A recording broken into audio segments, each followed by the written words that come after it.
ఇతగాడు ఎవరైతే ఉన్నారో ఈ హాది అనేటటువంటి వాడు ఎంక్వైరీలో తేలింది ఏంటంటే ఇతగాడిని చంపింది ఇతను ఎలక్షన్స్ లో ఇతగాడు పోటీ చేస్తున్నాడు. రేపు ఫిబ్రవరిలో ఎన్నికలు రాబోతున్నాయి.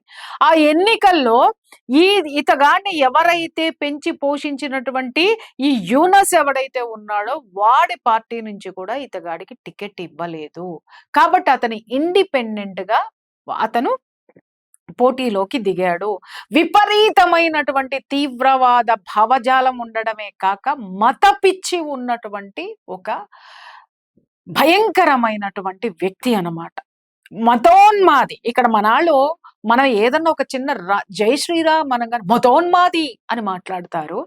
మరి ఇలాంటి వ్యక్తులని ఏమంటారో వీళ్ళు ఈ మేధావులు చెప్పాలి.